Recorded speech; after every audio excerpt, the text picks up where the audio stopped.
did that on purpose to make it look like I'm cool and I'm getting ready to sit. I shouldn't be cursing. I'm gonna bleep that out. Sit on the couch. What's up, y'all? This is Tyrone Stock Tips, and we are back. So, y'all met these guys earlier. This is Branon. This is Tori. You don't need to know their last name. So, this is their first time coming to Japan, right? First time coming to Japan, and this is their second day. What I like to do is I like showing people's first time experiencing other countries because my goal for everyone else is for them to see the world and free themselves from, as they call it, the matrix, which is the US, right?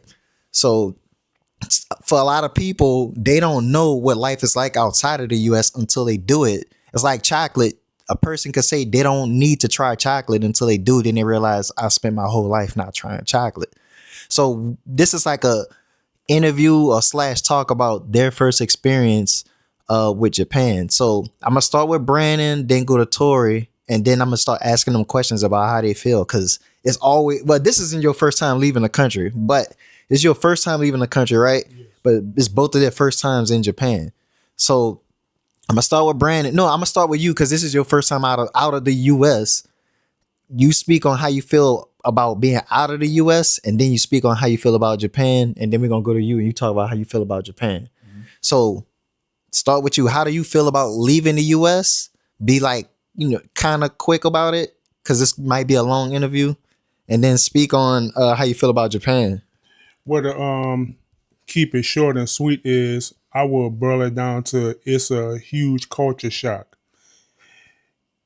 Culture shock and just a very awe-driven experience. I will boil it down to that. Okay. And what about just Japan itself? Beautiful country. The stigma of its tradition, the landmarks. It is very, very beautiful. Everyone should at least try it at least one time in their life. Okay. And how do you feel about Japan? Beautiful country, clean. Um, yeah, beautiful, clean country. People seem like they generally nice. That's something that I noticed when I arrived. Structured. Another thing I could say. Um, so yeah, like the echo what Tori said. Like yeah, it's definitely if once you come here, experience it, be respectful, and you know, there's more than enough to see.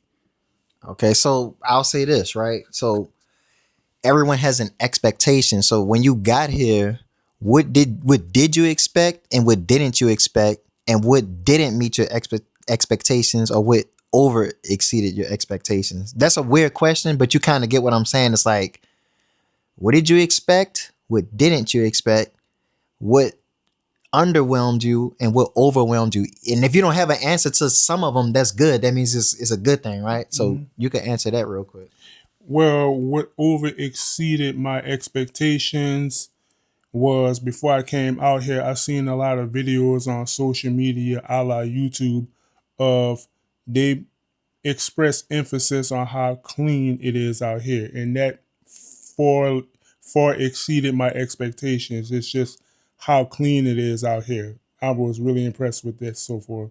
Okay, and was there anything that like didn't meet your expectations or something that you disliked about it when you first arrived? Where different videos that I've seen again on social media, a la YouTube, is that people, the Japanese people and culture are very timid people. I will say from my experience that that is not the case.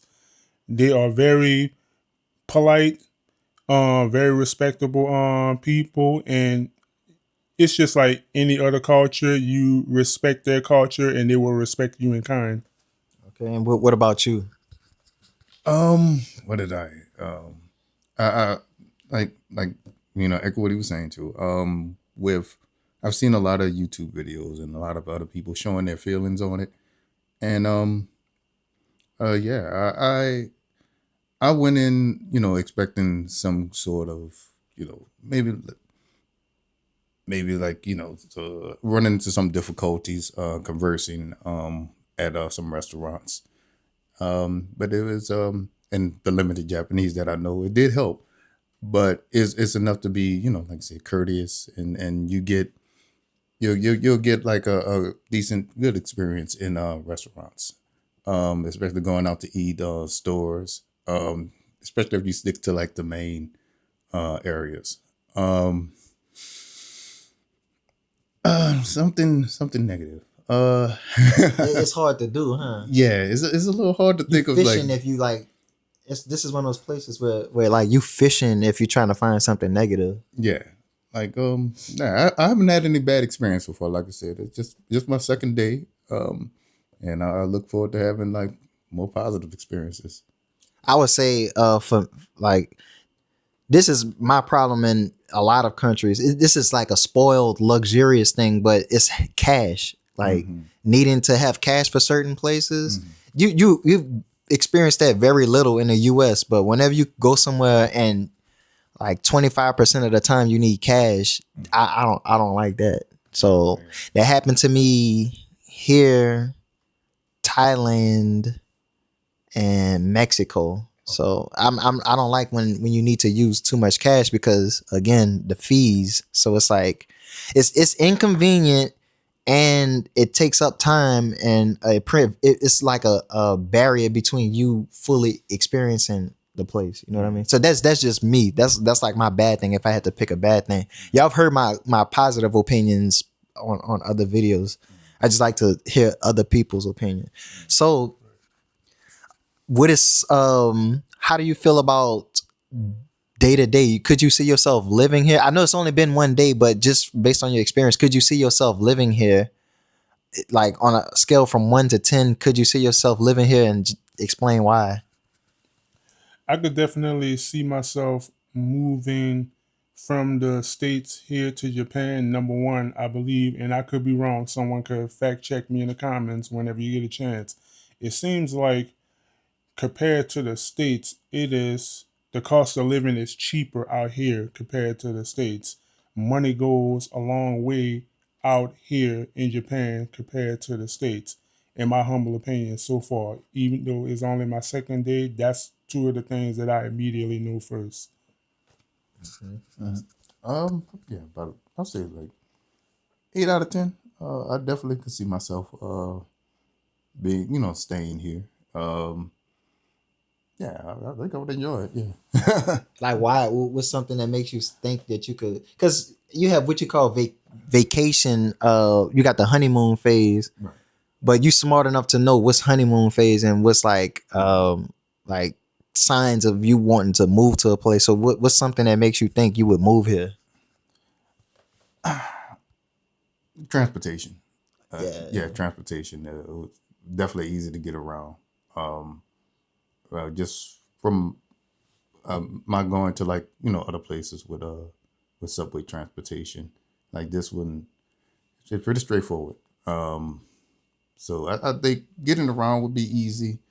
Um, One thing I would say, like I don't know I have to look more into how the work culture and everything is down here, but That would be like one drawback is a work culture. So they have this rule where you don't leave until your manager leaves. Like no one leaves before the manager, and everybody works like at 110%. And there's no real income increase, not income, wage increase. I would say, yeah, wage growth is like very slow. It's not like in the U.S. where they match what is it, 1.5 to 3% for cost of living increase. Here it's like you probably won't get they do bonuses, I'll say that, but they won't increase your salary. So that's like one thing. It's like you find that out quickly. And shameless plug, if you ever want to make money remotely and be able to travel I'm able to do full time, I do teach people how to make money online through the stock. That's my method. There's other ways to make money, but that's my method. Is I use the stock market. That's how I was able to free myself. So shameless plug, go to my Calendly and you can book a consultation, well, one-on-one education, because I am not a financial advisor. I am not consulting you. Okay. but you can book that online. And I do travel consultations, but I do stock market education or financial education. These tools are publicly available. I am not telling you anything special towards like anything that's requires a license. So I'm letting y'all know that. But back to Japan.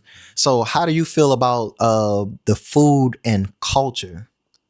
So like when I say food and culture, it's like everywhere you go, like you're gonna eat and you're gonna experience the culture at the same time. They're probably gonna play music. The architecture around you is gonna be a certain way. The people around you is gonna be a certain way. Like, how do you feel about the food and culture?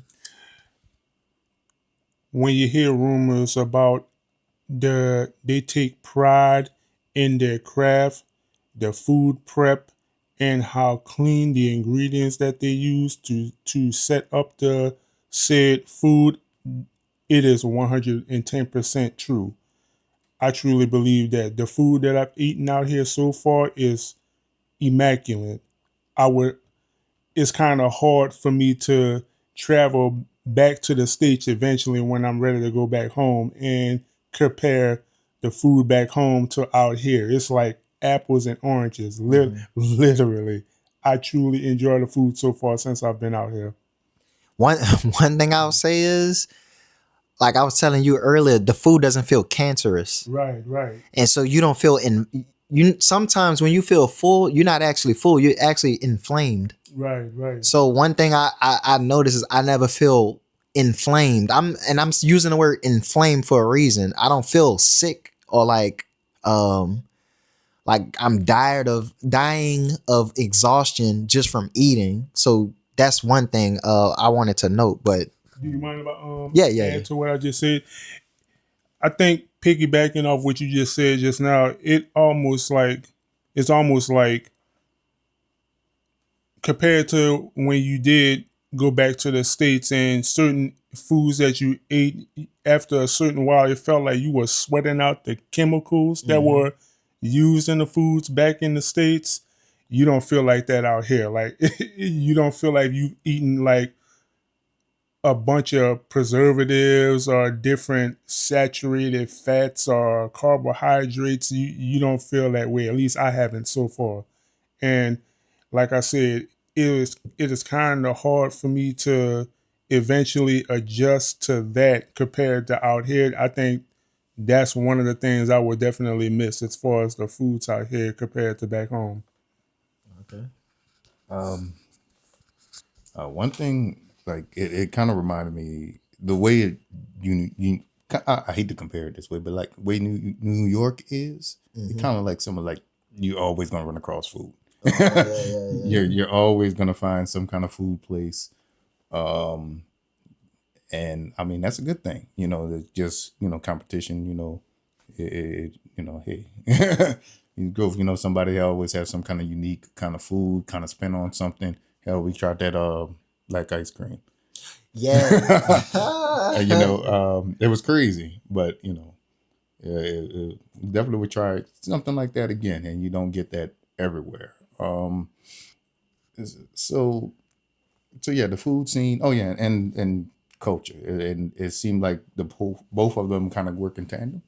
So and just in the whole area, you just that we went to in Kyoto, it's just shrines, all kind of shrines and different architecture, and lace in between that and with those with the same kind of building type. You had somebody that had like a food shop, and so you're getting both. You're getting both, and yeah, I really appreciated that, and that's coming from my perspective. I've loved just architecture, things like that, and shit. That kind of made my day. So yeah, stuff like that.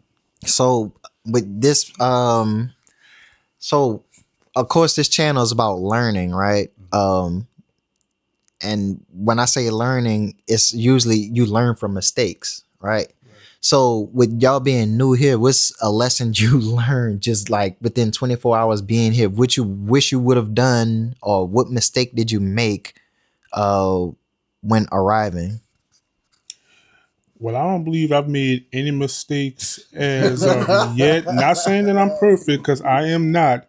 They laughing at me. You see this? That's terrible. I did some basic research before I came out here, as far as respecting the culture and all. Captain And Crunch. I mean, You made a mistake, Captain Crunch. how did I? Well, The I'll pass it eSIM. back to. Okay, That's why we laugh. you caught me on my cap. You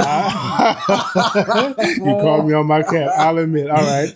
You got me. You got me. So when I came out here, as soon as I got off the plane, I'm in the airport. I was expecting that. See, I have an iPhone. Yes, I'm an iPhone lover. No disrespect to the Android users. I was once one of those at first. Kill yourself. Now I'm just playing. No Android hate. No Android hate. I love the Android users. So I mistakenly assumed that with my built-in eSIM card from my iPhone 15 Pro Max, I thought I was going to be good as soon as I came out here. That is not the case. Be prepared to purchase a dual eSIM card as soon as you come out here. That is very much key, because your cellular internet connection from the States will not work out here internationally. You will have to purchase a dual eSIM card.